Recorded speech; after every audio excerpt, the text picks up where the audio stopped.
Capítulo 6. Ritmo hipnótico. Pergunta: que lei misteriosa é essa pela qual você toma controle permanente dos corpos das pessoas, mesmo antes de possuir as suas almas? O mundo inteiro vai querer saber mais sobre essa lei e como ela funciona. Resposta: não seria fácil descrever essa lei para você de tal forma que você possa entendê-la facilmente. Mas você pode chamá-la de, abre aspas, ritmo hipnótico, fecha aspas. É a mesma lei pela qual as pessoas podem ser hipnotizadas. Pergunta: então, você possui o poder de usar as leis da natureza como uma teia na qual você mantém as suas vítimas em eterno controle. É isso que afirma? Resposta: isso não é somente o que eu afirmo, isso é a verdade. Assumo o controle de suas mentes e seus corpos, mesmo antes deles morrerem, sempre que consigo atraí-los ou assustá-los por meio do ritmo hipnótico. Pergunta: o que é ritmo hipnótico? Como você o utiliza para ganhar a maestria permanente sobre os seres humanos? Resposta: terei que voltar no tempo e no espaço e dar a você uma breve descrição elementar de como a natureza usa o ritmo hipnótico. De outra forma, você não será capaz de entender a minha descrição de como uso essa lei universal para controlar seres humanos. Pergunta: vá em frente. Mas mantenha a sua história focada em conceitos simples, os quais eu consiga, através de minha própria experiência e conhecimento, aplicar às leis naturais conhecidas. Resposta: muito bem, farei o meu melhor. Você, é claro, sabe que a natureza mantém um balanço perfeito entre todos os elementos e toda a energia do universo. Você pode ver que as estrelas e os planetas se movem com uma precisão perfeita, cada qual respeitando seu próprio lugar no tempo e no espaço. Você pode ver que as estações do ano vêm e vão com uma regularidade perfeita. Tire suas próprias conclusões, considerando que o carvalho deriva da noz e o pinheiro cresce baseado na semente de seu ancestral. Uma noz nunca produzirá um pinheiro, e um pinhão nunca produzirá um carvalho. Essas são coisas simples que qualquer pessoa consegue entender. O que é difícil realmente de se ver é a lei universal através da qual a natureza mantém um balanço perfeito por toda a miríade de universos. Vocês, humanos, tiveram a consciência de uma fração dessa grande e imutável lei universal quando Newton descobriu que ela mantém a Terra na sua posição exata e faz com que todos os objetos materiais sejam atraídos para o centro da mesma. Ele chamou isso de lei da gravidade, mas ele não foi longe o suficiente com o estudo dessa lei. Se ele tivesse ido mais longe, teria descoberto que a mesma lei que mantém a Terra na sua posição e ajuda a natureza a manter um balanço perfeito nas 4 dimensões conhecidas, na qual toda matéria e energia são contidas, é a rede pela qual eu amarro e controlo as mentes dos seres humanos. Pergunta: me conte mais sobre essa surpreendente lei do ritmo hipnótico.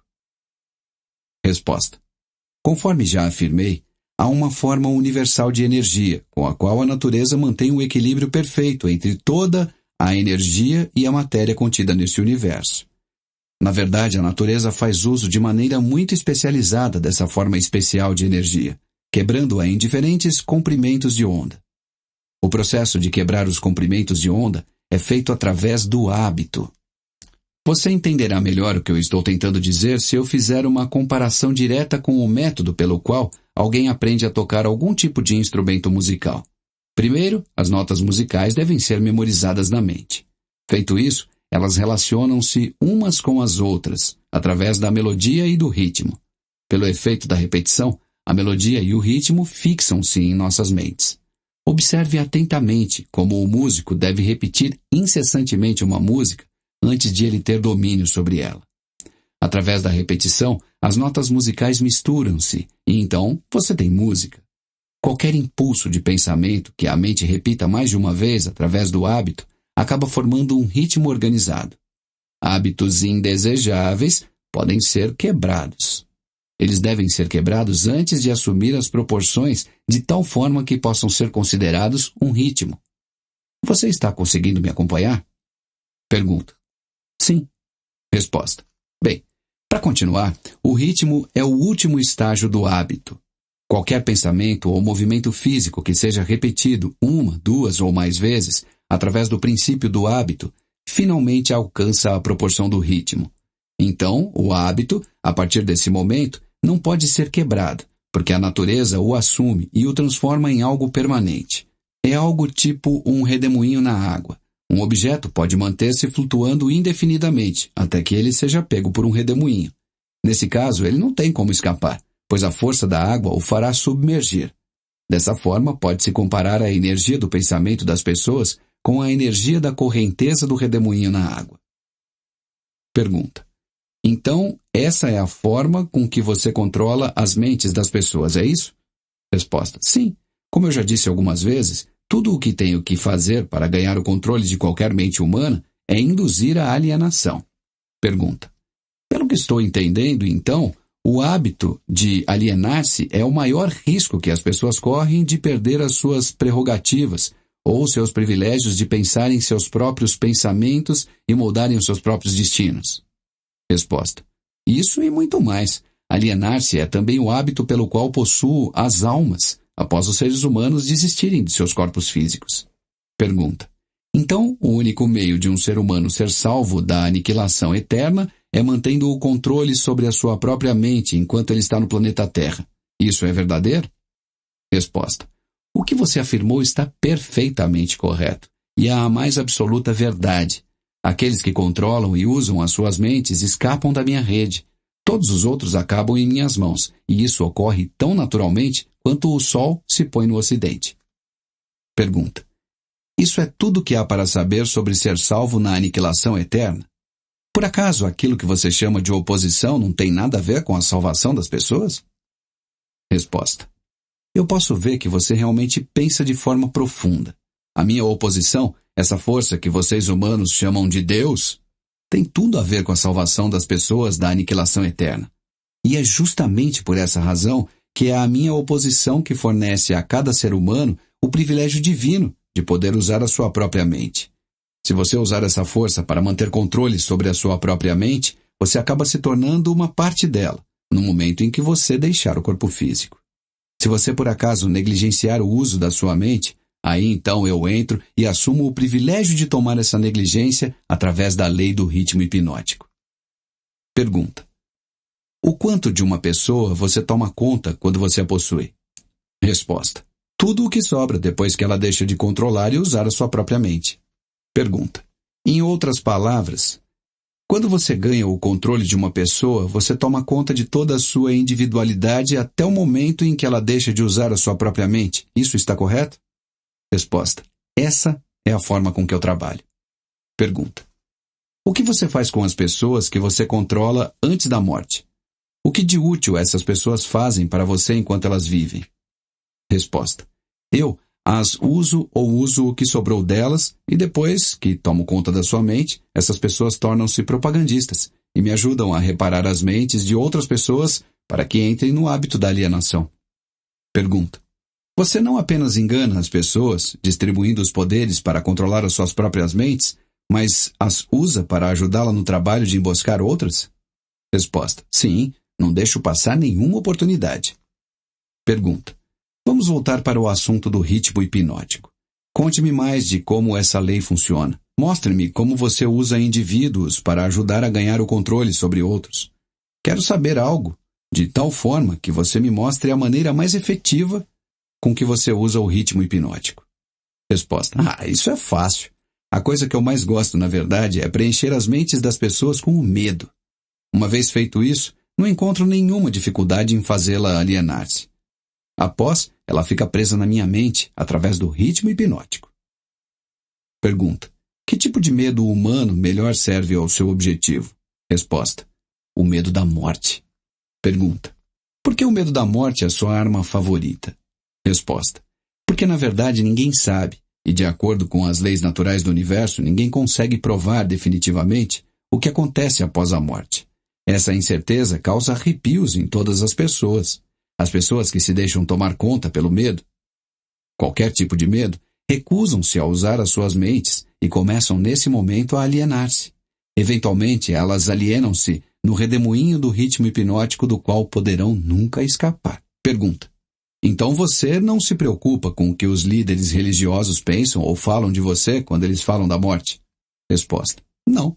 Contanto que eles digam alguma coisa, Se as igrejas parassem de falar sobre mim, a minha causa sofreria um grande revés. Todo o ataque feito contra mim, na verdade, aumenta o medo das mentes de todas as pessoas que são influenciadas por esses líderes. Como você pode ver, a oposição é a coisa que mantém algumas pessoas longe da alienação, considerando-se que essas pessoas não se deixam dominar pelo medo que provém deles. Pergunta: você afirma que as igrejas ajudam na sua causa, em vez de ajudar as pessoas. Diga-me, o que então o deixa preocupado? Resposta: a minha única preocupação é que algum dia um real pensador possa aparecer na Terra. Pergunta: o que aconteceria se um pensador aparecesse na Terra? Resposta: você me pergunta o que aconteceria? Vou contar-lhe o que aconteceria. As pessoas aprenderiam a maior de todas as verdades, que o tempo que elas passam temendo alguma coisa, se fosse revertido em fé, daria a elas tudo o que elas gostariam de ter do mundo material e também as salvariam de mim após a sua morte física. Você não acha que isso é algo que vale a pena pensar? Pergunta: qual o principal obstáculo para aparecer um pensador no mundo? Resposta: medo da crítica. Talvez possa interessar a você de que o medo da crítica é a única arma eficaz que tenho para lutar contra você. Se você não tivesse medo de publicar essa confissão, após arrancá-la de mim, eu certamente perderia o meu reino na terra. Pergunta: e se eu o surpreendesse e a publicasse, quanto tempo levaria para você perder o seu reinado? Resposta: apenas tempo suficiente para que uma geração de crianças crescesse em entendimento. Você não consegue tirar os adultos de mim. Eles estão muito presos na minha rede. Mas se você publicasse essa confissão, já seria o suficiente para manter-me longe do controle daquelas que ainda não nasceram, e também daqueles que ainda não alcançaram a sua idade da razão. Você não ousaria publicar o que eu lhe falei sobre os líderes religiosos. Eles crucificariam você. Pergunta: pensei que a prática selvagem de crucificação já estivesse fora de moda há mais de 2000 anos. Resposta: não quero dizer crucificação literalmente numa cruz. O que quero dizer é que você sofreria uma crucificação social e financeira. A sua renda seria cortada. Você se tornaria uma persona non grata nos círculos sociais. Líderes religiosos e seus seguidores tratariam você com desprezo. Pergunta: suponho que eu deveria escolher apostar as minhas fichas com os poucos selecionados que fazem o uso de suas próprias mentes, em vez de me preocupar com o medo das massas de pessoas que não usam suas mentes. As massas de pessoas que você chama ter 98%. Resposta: se você tiver coragem suficiente para fazer isso, prejudicará o meu estilo. Pergunta: por que você não fala de nenhum cientista? Não gosta de cientistas? Resposta: ah, sim. Eu gosto de todas as pessoas e muito, mas os verdadeiros cientistas estão fora do meu alcance. Pergunta: por quê? Resposta: porque eles pensam por si mesmos e gastam o seu tempo estudando as leis naturais. Eles lidam com fenômenos de causa e efeito, com fatos, onde quer que os achem. Mas não cometa o erro de acreditar que cientistas não têm religião. Eles têm uma religião muito bem definida. Pergunta: qual é a religião deles? Resposta: a religião da verdade, a religião das leis naturais. Se o mundo algum dia produzir um pensador de muita capacidade, com habilidades para desvendar os mais profundos segredos da vida e da morte, você pode ter certeza de que a ciência será responsável por essa catástrofe. Pergunta: catástrofe para quem? Resposta: para mim, é claro. Pergunta: vamos voltar ao assunto do ritmo hipnótico. Eu quero saber mais sobre ele. Ele tem alguma coisa a ver com o princípio pelo qual as pessoas podem hipnotizar umas às outras? Resposta: é precisamente a mesma coisa, eu já lhe disse isso. Por que você repete tanto suas questões? Pergunta: isso é um velho costume meu, Sua Majestade. Para seu esclarecimento, eu lhe direi que, na verdade, estou forçando você a repetir muitas de suas afirmações pelo simples fato de dar ênfase. Também estou tentando ver se consigo pegar você em alguma mentira. Não mude o assunto. Volte para o ritmo hipnótico e me conte tudo o que você sabe sobre ele. Eu, por acaso, sou uma vítima? Resposta: nesse momento, não. Mas muito pouco faltou para você cair na minha rede. Você se alienou através do redemoinho do ritmo hipnótico até o momento em que você descobriu como me forçar a fazer essa confissão. Aí, nesse momento, perdi o controle sobre você. Pergunta: que interessante. Você não está tentando me recapturar. Você não está tentando me recapturar. Pergunta. Que interessante. Você não está tentando me recapturar através da bajulação, está? Resposta. Essa seria a melhor propina que eu poderia oferecer a você. É exatamente o tipo de suborno que usei em você efetivamente antes de você conseguir ser mais esperto do que eu. Pergunta. Com o que exatamente você me seduziu? Resposta. Com muitas coisas, sendo as principais o sexo e o desejo por autoexpressão. Pergunta. Que efeito as suas propinas tiveram sobre mim? Resposta. Elas fizeram com que você negligenciasse o seu principal objetivo na vida e fizeram com que você começasse a se alienar. Pergunta. Isso foi tudo que você fez para mim com os seus subornos? Resposta. Isso já é muito. Pergunta. Mas já estou de volta no caminho e fora do seu alcance agora, não estou? Resposta. Sim, você está temporariamente fora do meu alcance, porque você não está alienado. Pergunta. O que quebrou o seu feitiço sobre mim e me libertou do hábito da alienação? Resposta. A minha resposta poderá humilhar você. Você quer ouvi-la? Pergunta. Vá em frente e fale, Sua Majestade. Eu desejo aprender tudo o quanto possa aguentar sobre a verdade. Resposta. Quando você encontrou um grande amor na mulher da sua escolha, eu perdi o meu controle sobre você. Pergunta. Então vai me acusar de estar me escondendo atrás das saias de uma mulher, é isso? Resposta. Não. Na verdade, não se escondendo. Eu não colocaria dessa forma. Diria que você aprendeu como aproveitar-se positivamente da mente de uma mulher de alto nível. Pergunta. A saia da mulher, então, não tem nada a ver com isso? Resposta. Não, mas o cérebro, sim.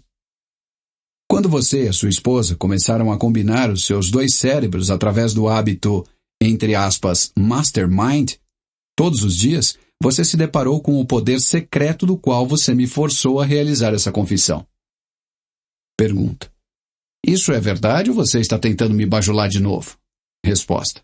Eu poderia bajulá-lo e seduzi-lo se eu estivesse sozinho com você, mas não consigo enquanto você estiver fazendo uso da sua mente e da sua mulher de forma combinada. Pergunta. Estou começando a entender algo importante. Estou começando a entender o que queria dizer aquela passagem da Bíblia que dizia de forma enfática, abre aspas, quando dois ou mais reunirem-se e pedirem por qualquer coisa em meu nome, lhes será concedido, fecha aspas. É verdade, então, que duas mentes são melhores do que uma? Resposta. Não somente é verdade, mas é necessário, antes que alguém consiga continuamente contatar a grande central de inteligência infinita que conhece tudo o que é, o que foi e o que será. Existe essa central de inteligência infinita? Resposta. Se não existisse, você não estaria nesse momento me humilhando, obrigando-me a confessar meus principais segredos? Pergunta. Não é perigoso dar esse tipo de informação para o mundo? Resposta. Claro, é muito perigoso para mim. Se eu fosse você, não entregaria esse tipo de informação. Pergunta. Vamos voltar agora para a técnica através da qual você faz com que suas vítimas caiam no hábito da alienação. Qual o primeiro passo que um alienado deve dar para quebrar esse hábito tão diabólico? Resposta.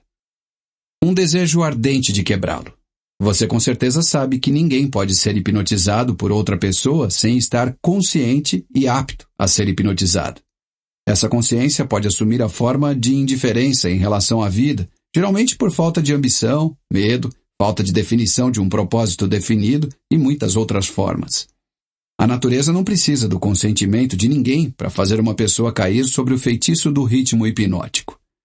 Tudo o que ela precisa é achar essa pessoa desprevenida, através de qualquer forma que ela negligencie de usar a sua própria mente.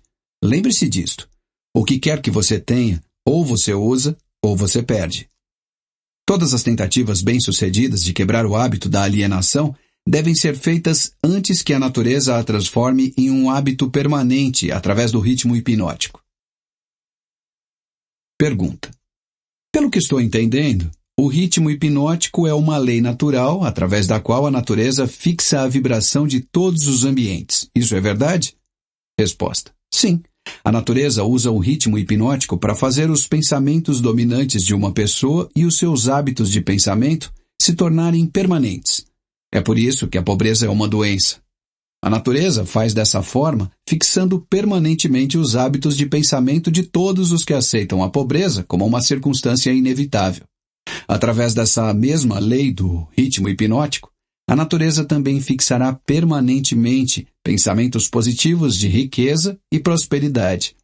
Talvez você entenda melhor a forma com que o ritmo hipnótico trabalha se eu lhe disser que a sua natureza é fixar permanentemente todos os hábitos, sejam eles mentais ou físicos. Se a sua mente teme a pobreza, a sua mente atrairá a pobreza. Se a sua mente deseja riqueza e espera por ela, a sua mente atrairá os equivalentes físicos e financeiros da riqueza. Isso está em concordância com uma lei imutável da natureza. Pergunta. O escritor daquela frase da Bíblia, abre aspas, o que quer que um homem plante, ele colherá, fecha aspas, tinha em mente essa lei da natureza? Resposta. Ele não poderia ter nada além disso em sua mente. A afirmação é verdadeira. Você pode ver evidências dessa verdade em todas as relações humanas. Pergunta. É por isso que o homem que forma o hábito de alienar-se através da vida deve aceitar o que quer que chegue em suas mãos. Isso está correto? Resposta. Isso está absolutamente correto. A vida paga ao alienado pelo seu próprio preço e em seus próprios termos. O não alienado faz a vida pagar nos seus termos. Pergunta.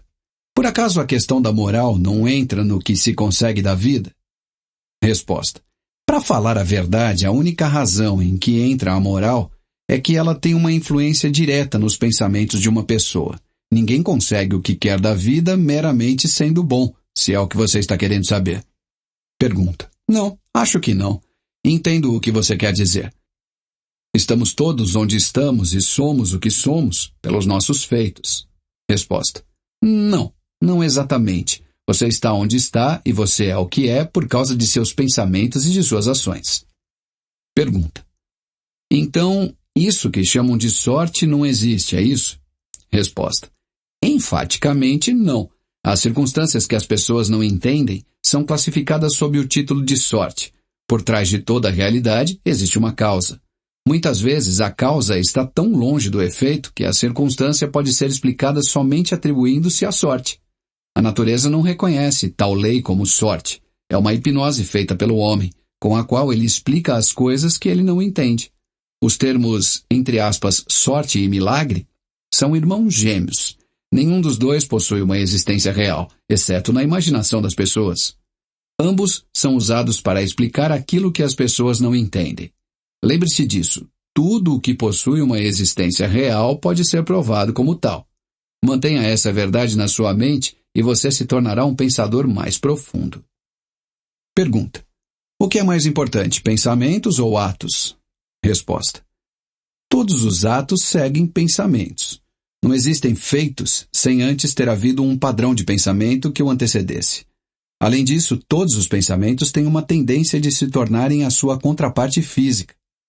Os pensamentos dominantes, que são aqueles que uma pessoa mistura com as emoções, desejos, esperança, fé, medo, ódio, ganância, entusiasmo, eles não apenas têm a tendência de se tornarem o seu equivalente físico, como estão fadados a se tornarem o seu equivalente físico. Pergunta. Isso me leva a lhe pedir que me conte mais sobre sua pessoa. Onde, além das mentes das pessoas, você se fixa e realiza seus planos? Resposta. Opero onde quer que haja algo que eu possa controlar e me apropriar. Já lhe disse que sou uma porção negativa do elétron da matéria. Sou a explosão do raio. Sou a dor na doença e do sofrimento físico. Sou a dor na doença e o sofrimento físico. Sou o general que não é visto na guerra. Sou o agente desconhecido da pobreza e da fome. Sou o executor na pena de morte. Sou um inspirador do desejo na carne. Sou o criador da inveja, da ganância e do ciúme. Sou o instigador do medo. Sou o gênio que converte as realizações de homens da ciência em instrumentos de morte. Sou o destruidor da harmonia em todas as formas de relações humanas. Sou a antítese da justiça. Sou a força propulsora de toda a imoralidade. Sou o obstáculo para tudo que é bom. Sou a ansiedade, o suspense, a superstição e a insanidade. Sou o destruidor da esperança e da fé. Sou o inspirador da fofoca destrutiva e do escândalo. Sou o desencorajador do pensamento livre e independente. Em resumo, sou o criador de todas as formas de miséria humana, o instigador do desencorajamento e do desapontamento. Resposta: e você não chama isso de frio e cruel? Resposta: eu chamo isso de certo e confiável. A crise econômica mundial quebrou os hábitos dos homens em todas as partes e redistribuiu as fontes de oportunidades em todos os setores da vida, em uma escala sem precedentes. O álibi do alienado, com o qual ele tenta explicar a sua posição indesejável, é o seu grito de que não existem novas oportunidades no mundo. Não alienados não esperam pela oportunidade para trilhar o seu caminho. Eles criam oportunidades que estejam em acordo com os seus desejos e necessidades. Pergunta: os não alienados são espertos o suficiente para evitar a influência do ritmo hipnótico? Resposta: ninguém é esperto o suficiente para fugir da influência do ritmo hipnótico. Poderia uma pessoa facilmente evitar a influência da lei da gravidade? A lei do ritmo hipnótico fixa permanentemente os pensamentos dominantes dos homens, sejam eles positivos ou negativos, ou não alienados ou alienados, respectivamente. Não há razão para que um não alienado queira evitar a influência do ritmo hipnótico, porque essa lei é favorável a ele. Ela o ajuda a converter seus objetivos, planos e metas em réplicas físicas. Ela fixa os seus hábitos de pensamento e os faz permanentes. Somente um alienado desejaria escapar da influência do ritmo hipnótico. Pergunta: boa parte da minha vida adulta fui um alienado. Como foi que consegui escapar do redemoinho do ritmo hipnótico? Resposta: você não escapou. A maior porção dos seus pensamentos e desejos dominantes, desde o momento em que você alcançou a vida adulta, tem sido um desejo definido de entender todas as potencialidades da mente. Você pode ter se alienado em pensamentos de menor importância, mas não se alienou com esse desejo. Devido ao fato de não ter se alienado, você agora está gravando um documento que lhe dará exatamente o que seus pensamentos dominantes desejavam da vida. Pergunta: por que a sua oposição não usa o ritmo hipnótico para fazer com que pensamentos positivos e causas nobres tornem-se permanentes? Por que a sua oposição permite que você use essa força estupenda como um meio de enredar as pessoas em uma rede diabólica gerada pelos seus próprios pensamentos e ações? Por que a sua oposição não vence você blindando as pessoas com pensamentos que construam e as eleve acima da sua influência? Resposta: a lei do ritmo hipnótico está disponível para todos que queiram fazer uso dela. Faço uso dela de forma mais efetiva do que a minha oposição, porque ofereço às pessoas subornos mais atrativos, a fim de que elas pensem os meus tipos de pensamento e realizem os meus tipos de ações. Pergunta: em outras palavras, você controla as pessoas fazendo com que pensamentos negativos e ações destrutivas sejam prazerosos para elas. Isso está correto? Resposta: essa é a ideia. Exatamente.